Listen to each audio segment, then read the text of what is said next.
Hi, I'm Nyaho. And I'm Susie. Hi, so we're part of the Nyaho Garcia duo, and we were really honored to be asked to come and be part of the conference.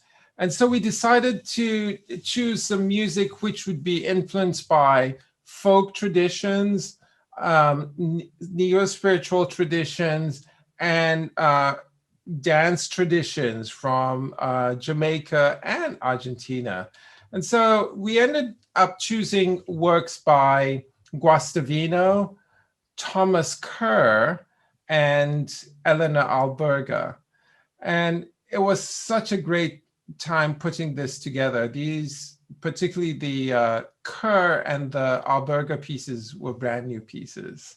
COVID presented a lot of logistical challenges for us because we live over 2,000 miles apart and we couldn't really travel. We haven't been able to do that. So we had to figure out some really creative solutions to try to get this new program learned.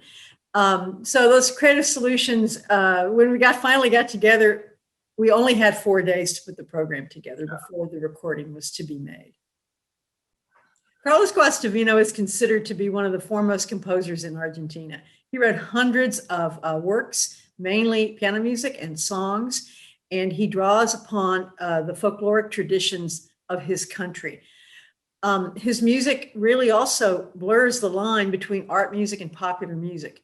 The piece that we're going to play called Gato is a style of Argentine music and dance. It's a popular style, and its lyrics often have humorous subjects and have double meanings. And the very cool thing about this piece is because of the double meanings, this piece is in really 3/4/6/8. So Susie will be playing something in 3/4, and then I'll be playing in 6/8, and vice versa. And so there's that double meaning of the style. And then also it's quite humorous because there's a lot of misalignment of stuff going on. So from time to time, there's a sudden shift in the tonalities, and we have to go there. And Susie's going to be playing something in 16th notes, and the pattern is more 3/4, whilst I'm trying to play 6/8. It's really quite funny and just a real joyful, light-hearted piece, and we thought we'd start off with that.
Our next piece is by Thomas Kerr, African-American composer who grew up on the East Coast.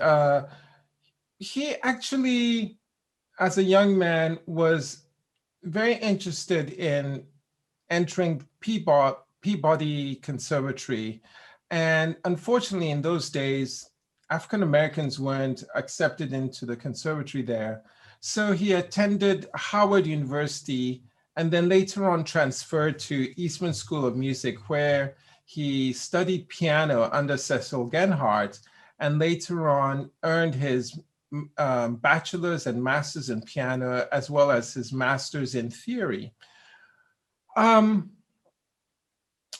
Kerr is probably best known for his art song and his arrangements of Negro spirituals. Really beautiful stuff. And he's also written quite a few piano works as well as chamber music, and actually started an opera based on Frederick Douglass, but wasn't able to complete it. As far as we know, this piece is unpublished, and we were able to get the score from our friend, Wayne Bumpers, who got Kerr's manuscript from a professional piano duo, Delphin and Romaine, who performed this piece in Carnegie Hall. It was the first time, I believe, it was performed. And so he got the manuscript and he engraved it in finale and provided it to us, and we're very grateful for that. This piece was written in 1940, and it is a loose variation form on the theme being the spiritual, "Didn't my Lord deliver Daniel?"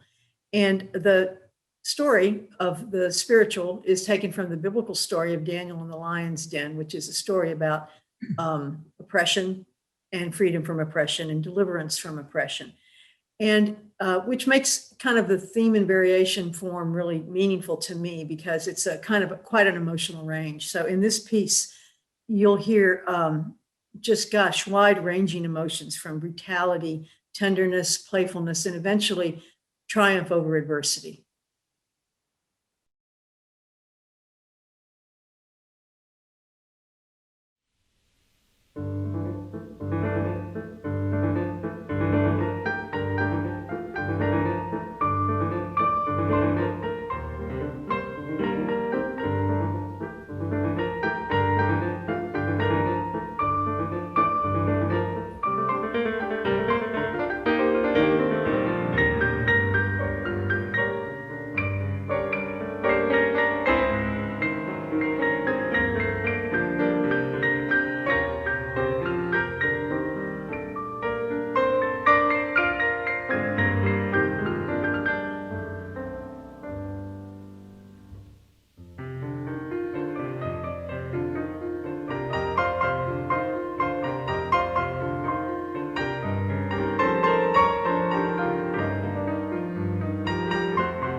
the last piece we're going to play today is by Jamaican composer Eleanor Alberga.